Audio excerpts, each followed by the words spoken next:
Hi, everyone. I'm Sandra Ingerman, and I welcome you to the Shamans Cave for our special show celebrating the solstice.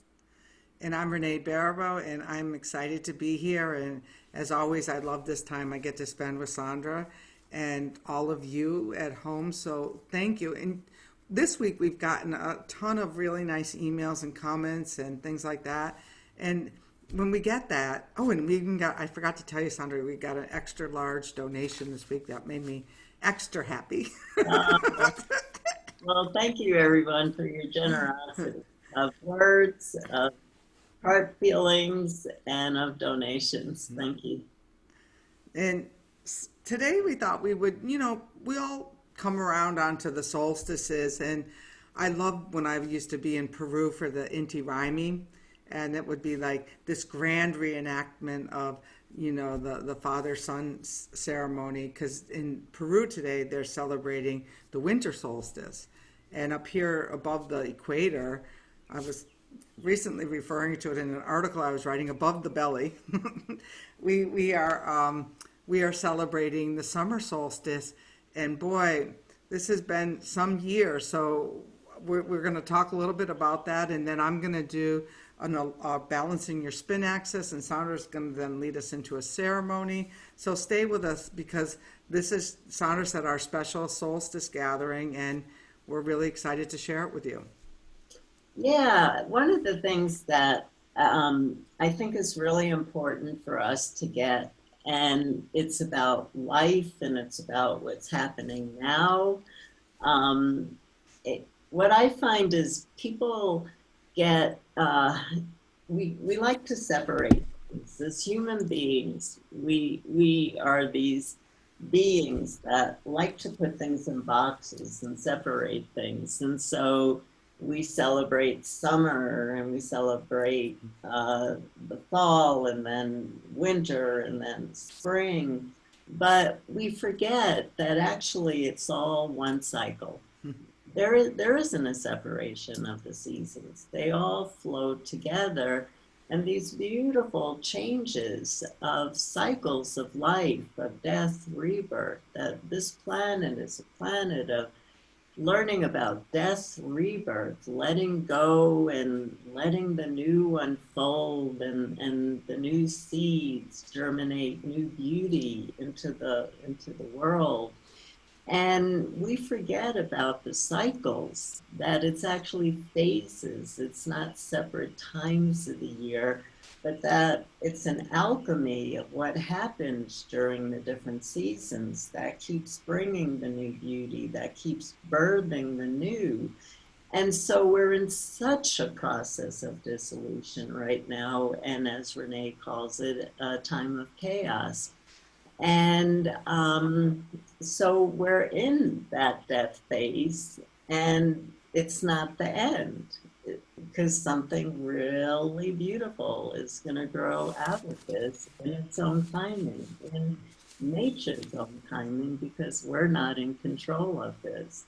And so it's just important for us to keep in mind that nothing in life is separate, everything is connected.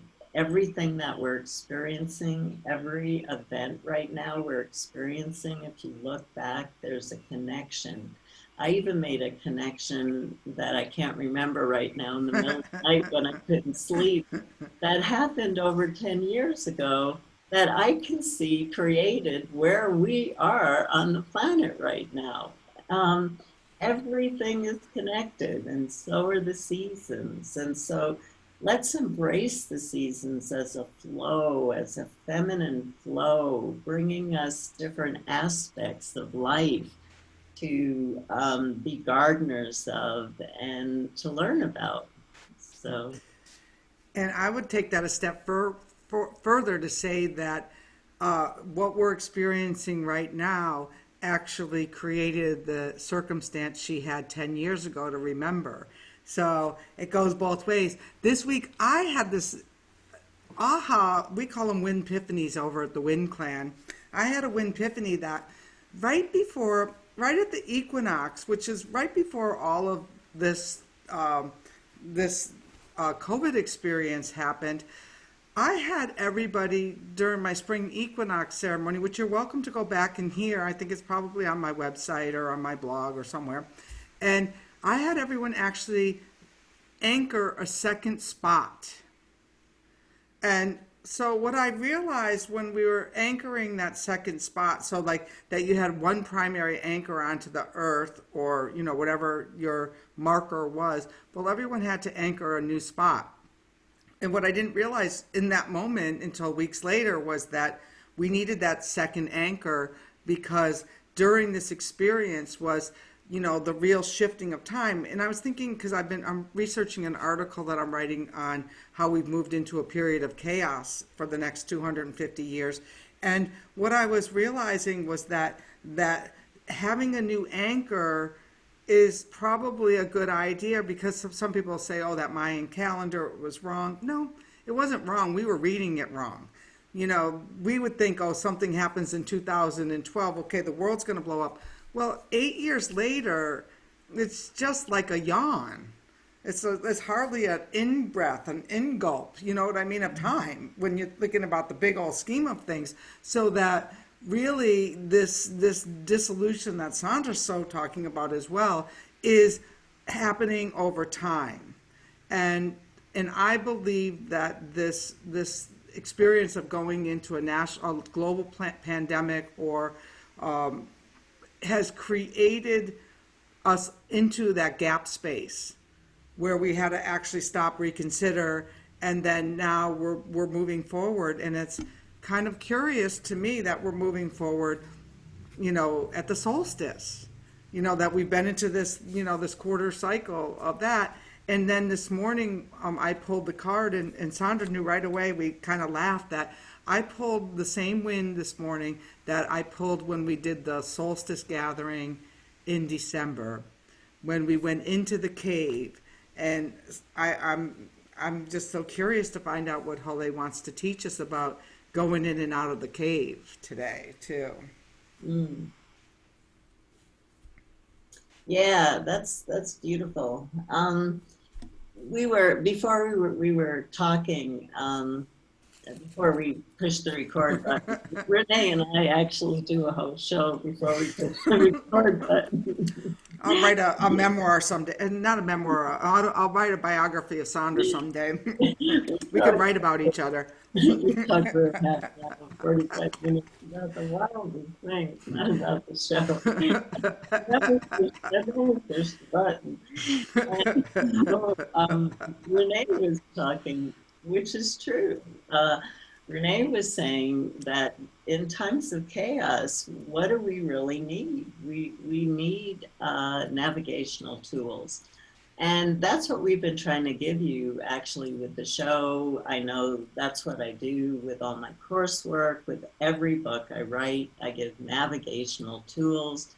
Renee has been giving navigational tools through her amazing wind work, and she's been stepping out into other areas and teaching other things and everything that we're doing, because shamanism was brought by some miraculous, mysterious act to the spirits, to the human world, to help them survive. There was no technology. Humans were born on the planet, didn't know what to do, didn't know how to find food, all of that. And the spirits of the plants, the spirits of the animals, the spirits of nature, took compassion on the human beings and started to teach them how to survive. And so shamanism really has always been about navigational tools, how you survive in life. That's what it's really about. We haven't needed to use it like that in the Western world, so it's taken on a different role in our lives, but that's how it was created. And so think about, wow, we have 100,000 years of tools that have been passed down to help us through these coming times. And so this is a beautiful path. But the thing is that you have to do the work. And one of the things I talked about recently on a presentation is the shamanic community is using the word I way too much. Because in shamanism, it's about what the spirits say. You're only a channel for the spirits, period. That's all. In shamanism, you're just a vessel for the spirits. And so all the I think, this is what we should do, this is what we should happen, that's ego talking. That's not shamanism. Shamanism is, we're having a really hard time on the planet, and I decided to go to my helping spirits and consult. And here's the amazing perception that they gave me that I've been too limited to see. That shamanism. I think that's not shamanism. It's like being in tune to give people those second anchor points when I didn't even know why at that point, or that Hale would come again. To me, I'm always in awe and wonder of the spirits.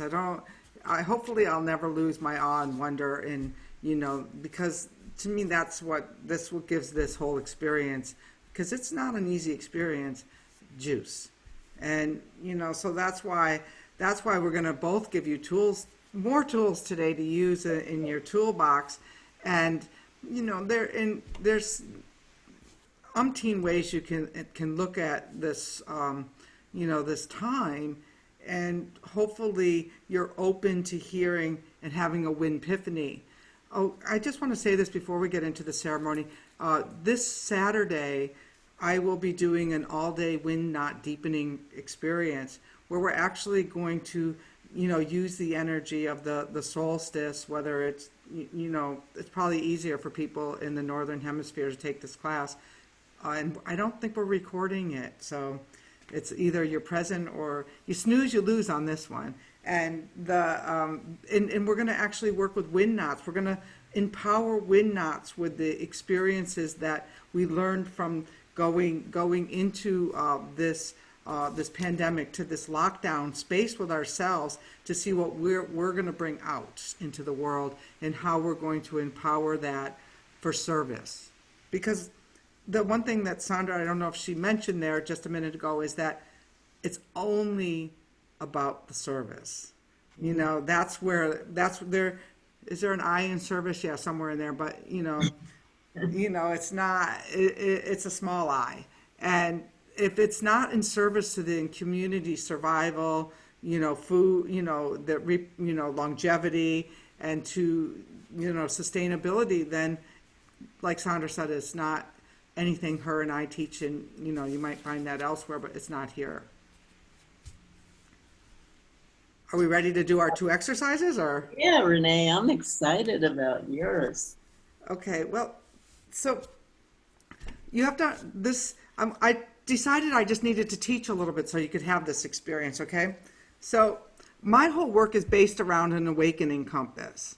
And I'm using this compass just so I can explain to you what this means. So the compass is a tool for navigation, all right? And so you can put your compass to north with the red arrow going north.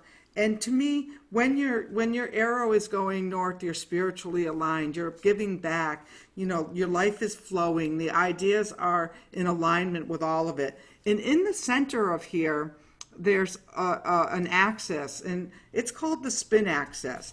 So in the wind work, the spin axis is this imaginary force of energy that comes from spirit, which is, in my world, the wind, and it goes all the way down through the center of your core, down out the center of you into the magnetic pole of the earth. And in periods of chaos and wobble, my new book is called Wobble, that there's one of the things they used to hang the compasses from the ship, and they still do in those gyroscopes, so that the compass doesn't wobble and you can still navigate. And that was partly about putting that second anchor point.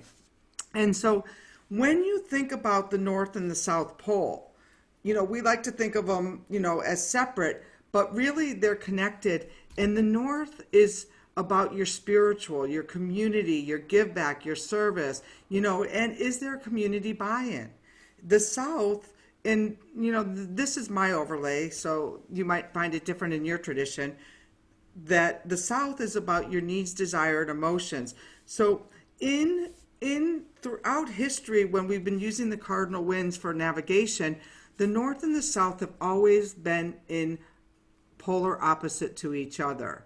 Whereas the East and the West harmonize us, the North and the South are the work that we do as we move around this compass. So today what we're going to do, and that's a basic understanding, and please come to the Wind Knot class next week if you want to really understand this in full technicolor. But today what we're going to do is we're going to actually imagine ourselves in our spin axis, and then we're going to move very slowly counterclockwise towards the past 6 months, from the last solstice to this solstice. And during that time, we're going to just unwind whatever that experience was, whatever that disappointment might have been, and we're going to see what it was for above the northern hemisphere, what it was we put into hibernation, what we put into our harvest, what seeds did we plant, and if you go 6 months back and you're in the summer solstice, what were you weeding then? And then I'm going to rewind us 6 months forward, and we're going to see what is that windfall, what is the gift from this 6 months of solstice to solstice. What did you have to balance, and how do we balance our spin axis so that we stay firm and we stay steady no matter what wind is blowing outside? And the wind that we're going to work with for this is Hale. Does that make sense, Sandra? Are we good? Yes, we are good. Okay. All right. So I'm going to invite everyone to close their eyes and imagine yourself as this spin axis that's in the center of your own awakening compass. So the needle moves from here. So imagine yourself either facing north or south, depending on your hemisphere, and those in the northern hemisphere are facing south, and the southern hemisphere are facing north.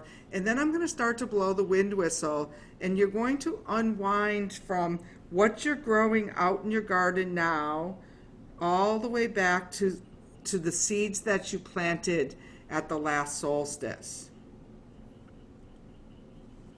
So let's start with the unwinding. And we're calling to Hale, the mysterious Teutonic. She's the mystery, and it's about reaping what you sow.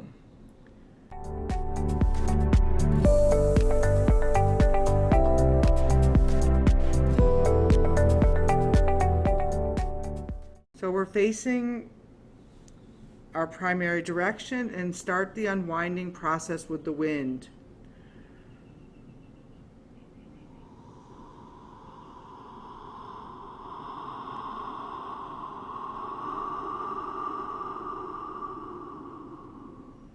You're moving back 6 months.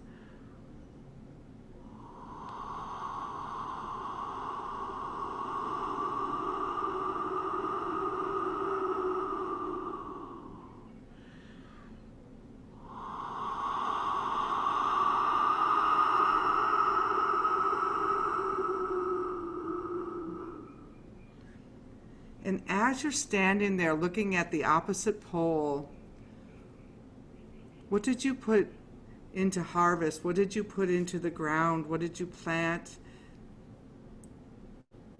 What were you growing?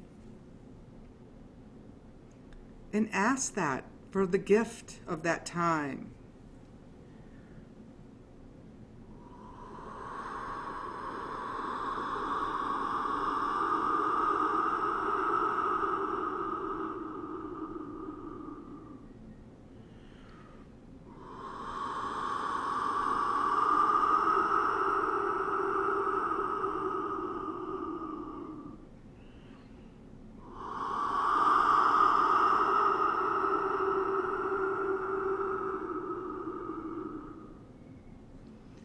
now Holly's going to take us on her magic sleigh, and we're going to move 6 months forward.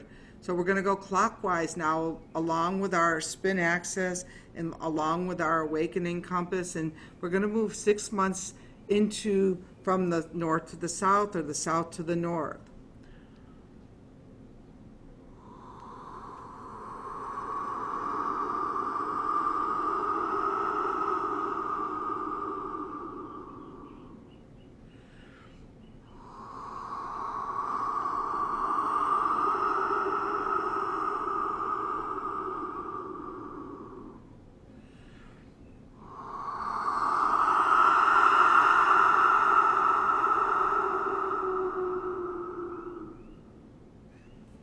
And if you're in the south and north of the equator with the summer equinox, ask Hale,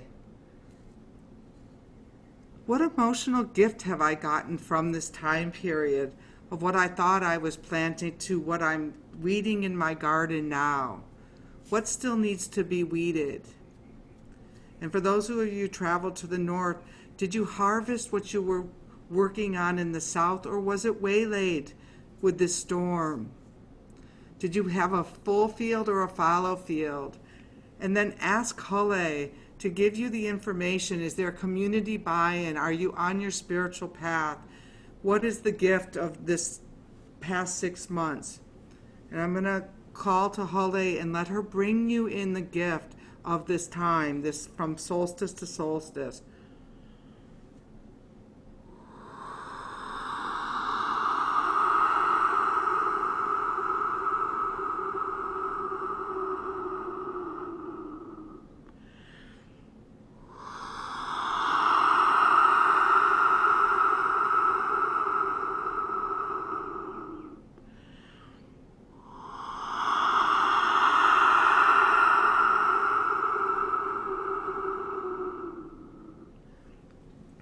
And one last thing Hale's going to do for us today is she's going to take the parts of that windfall that aren't working for us, that can go back, and she's going to take them out beyond the furthest star, beyond the furthest galaxy, to the Milky Way, where she takes the souls of disenfranchised parts. And we're going to give those to that, we're going to give that to the energy as love and light, because somebody else may need those, but we might not need them now after this last 6 months for the path that we're walking.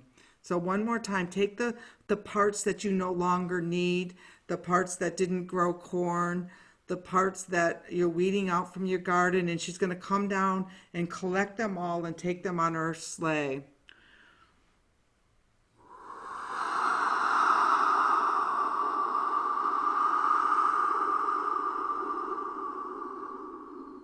And collectively, let's take them and toss them with love and light out beyond the furthest galaxy.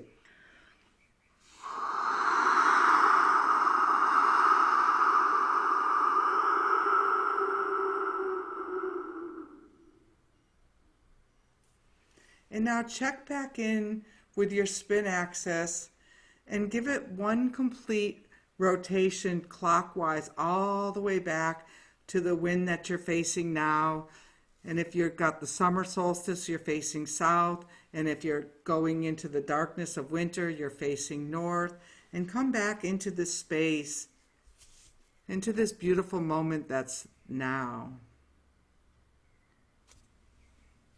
And let's all reap what we're sowing. That was beautiful. Well, I got an interesting one that I'm going to have to work with for a minute. I hope everyone got some insight from that. I can't imagine not getting insight from that. So much happened in the last 6 months. So I knew that I was doing a solstice ceremony today, and I had gotten the beginning of it, and then I wanted to see what Renee was doing, because I think that there's something that will really support what you just received from the exercise with Renee. So I'm going to keep this somewhat shorter than probably people want, but there are going to be 3 parts to it. And The very first part, and I'll guide you through it. I'm just giving you the navigation so that you don't feel that you're in chaos of what are we doing next. Uh, the first part is going to be where you're going to go out onto the land where you live. I don't care if it's in the city or in the country. You have to lie on the cement, you lie on the cement. And we're going to connect with the land and share an amazing amount of love. And I've been sharing, and I'm not sure if I did it on the Shamans tape. I believe that this is something that came through a visionary experience for me, that if you fall in love with your land and let your land fall in love with you, it will protect you. It will protect you during these times. It is a living being. You live there. It's your caretaker. So we have to start there. And that's tough because a lot of people who live in cities aren't in love with their city. A lot of people had to move to different countries and don't love their country. If you're not in love with your land, think about sacred reciprocity. Sacred reciprocity. What are you going to get back in return? I don't have to answer the question for you. Then we're going to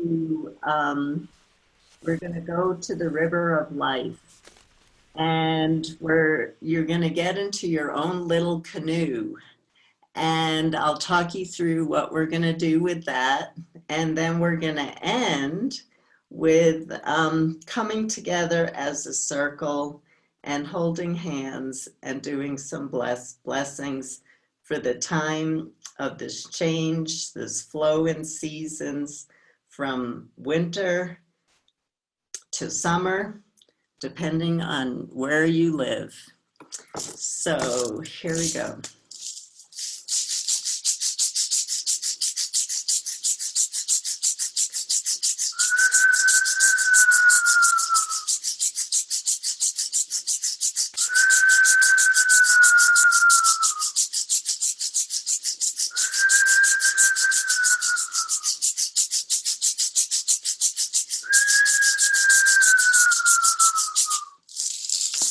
So imagine yourself getting up from where you are right now and going outside right to where you live.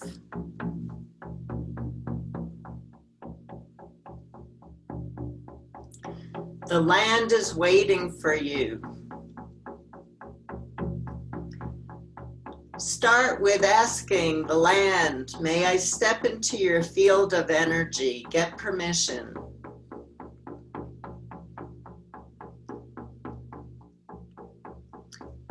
Tell the land how you feel about it.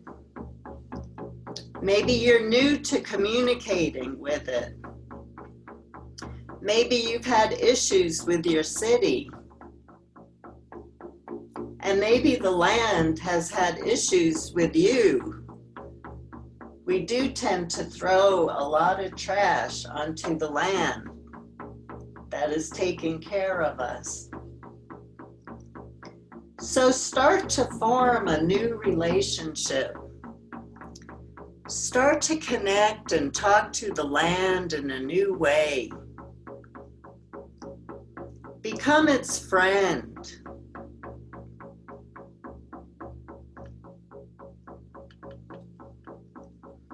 And using your imagination,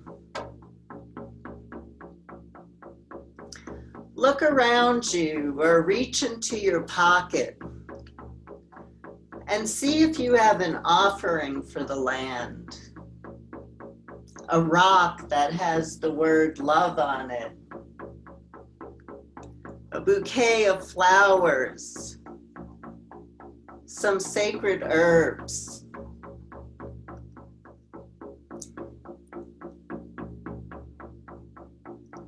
And on the solstice, please actually go out onto the land and do the same exercise that we're doing here together now.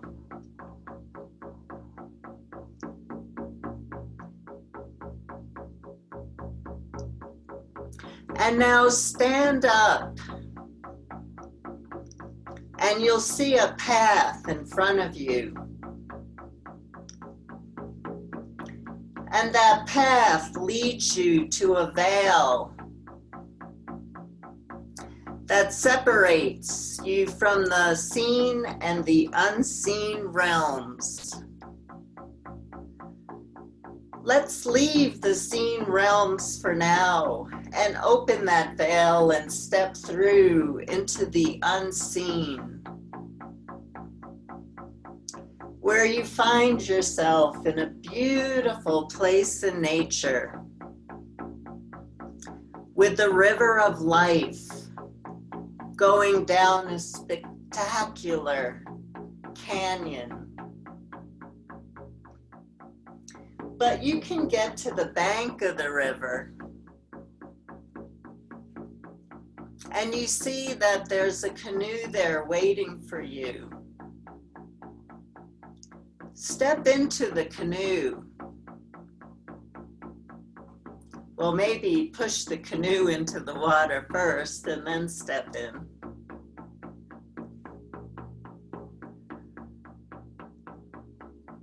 And start to paddle. And what I want you to reflect on is Renee has asked us to reflect on the last 6 months. And what I'd like you to reflect on in this last 6 months, as you paddle down the river of life at your own pace. You're paddling down the river of life at your own pace. Now reflect. What was your pace in the last 6 months? And what is your pace now? Did you lose your pace by stepping into unhealthy fields of energy? Social media, the news, or finding yourself in discussions with people that basically did not support your health and well-being.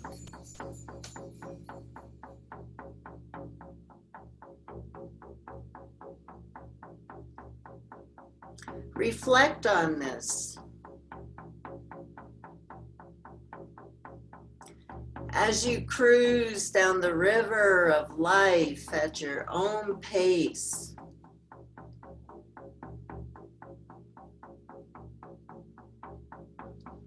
start to remove yourself and step out of those unhealthy fields of energy. So you feel yourself connecting with yourself again. Because in times of chaos, in times of pandemic, in times of social unrest as we're in now, we oftentimes lose our connection to ourselves. We lose our connection to our own pacing. And we're moving into a new season. And the earth where you live is moving into its own pace. And so to bring more harmony and balance and health into your life, feel the heartbeat of the river of life and feel the heartbeat of the land that you live on. And make sure that you keep your heartbeat harmonized and in balance. This is key because in times of chaos, losing your flow and losing your pace is just going to throw you down a hole where you have no tools and you can't see the light. As soon as you know your own pace and don't compromise and don't step into unhealthy fields of energy, you will find your own navigation tools. You were born with them. You were born with your inner compass. Let it work. And all our canoes start to merge. And the river comes to a meadow where we can easily paddle our canoes to that meadow and get out and stand in the beautiful sunshine together on this meadow. And in this time of social distancing, let's hold hands together. Let's feel the warmth. Let's look into the eyes, the bright light of the eyes of our global community. We're so happy to connect in a healthy way together. This is such important work. Feel the love circulating through our circle. Feel the light circulating through our circle. And go inside and feel your inner sun. Because your inner sun is as bright as the outer sun. And your inner sun might be changing seasons too. So you might notice the quality of light within you takes on just a little bit of a different flavor. Let that light grow within you. Let that light flow outside of you. We're still holding hands, connecting with love. But that light is just flowing. It's vast. It's moving all over the meadow, blessing everyone. And then it's moving throughout the earth, blessing everyone. If there's anyone you're concerned about or any place you're concerned about, let that light flow. No weak links in our circle. We're a strong circle of light, letting that light flow, bringing light into the collective, so that the shadow states start to dispel. And for now, it's time to go, so we drop hands and we bless each other in our own way, saying goodbye.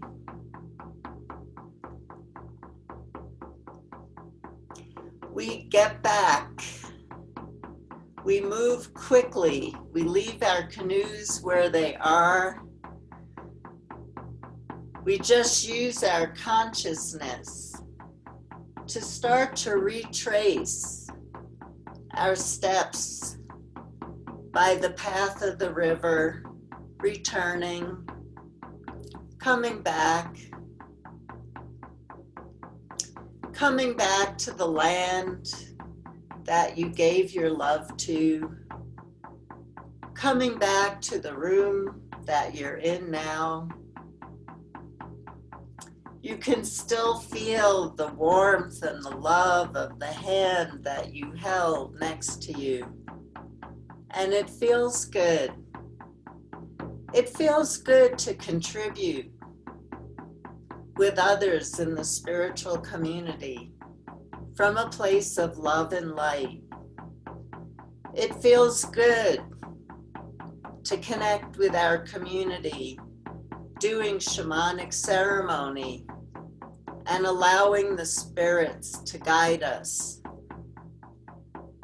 to help us navigate through the chaos and to help others do the same. Thank you for the good work that you do in the world. Blessings and happy solstice.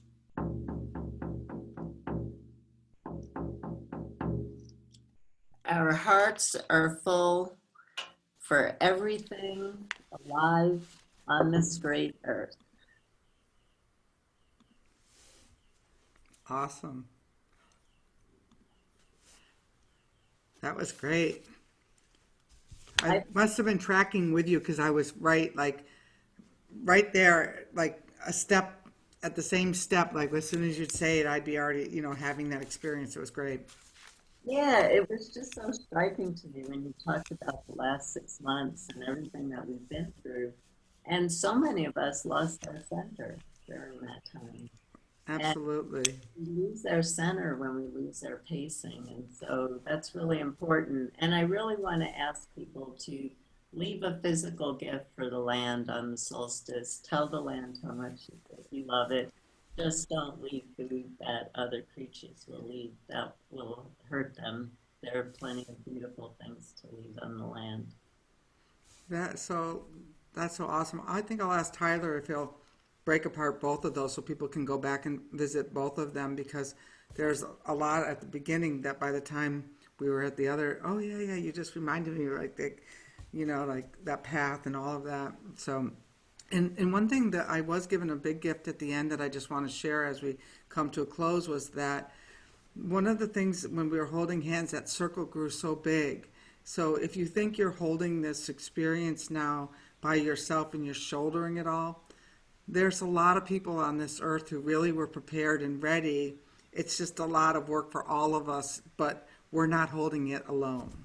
And remember that at this solstice time that we have all of the elements in the trees and brothers and sisters who have been on this path for 40 years who are, it's hard, yes, but we're moving through it. And one tool, there's a couple tools to move through it is, like I have the Wind Not Deepening retreat coming up Saturday, which goes from 8 to 3 Pacific Standard Time, 11 if you're on the East Coast. And, we're all going to get together, and it's going to be a really powerful day. And I know Sandra's planning on offering another course later this summer, which we'll go into in greater detail, too.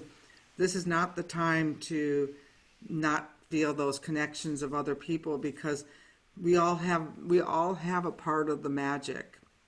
Not one person has it all, but we all have something to share that's really important right now. So that's all I have. And follow us over at the shamanstv.com. Join us over at the Shaman's Cave. And Sandra, do you want to leave with us a final... Oh, no glasses. No wonder I can't see. Well, It's pretty dark over it. It's pretty blurry. during isolation, I stopped wearing my contact lenses. And so I've been going on Zoom without my contact lenses and I can't see anything. And I'm like, your ceremonies. It was still great. I could see everything where you were going. The magic carpet ride pulled me right out of that canoe before it went over the cliff. Into their eyes. So, everybody, please tell people about Shamans TV. We're really getting so much wonderful feedback, and people are really looking for a safe haven right now. Trust me. That's the biggest thing that Renee's and I courses are giving people are safe havens, and they're so appreciative. So let's grow a bigger community together, and let's do the work. Let's really do it together. So blessings, everyone, and thanks for your contributions. As Renee said, we all have a piece of the puzzle, and you have a big piece too. Sending much love. See you next week.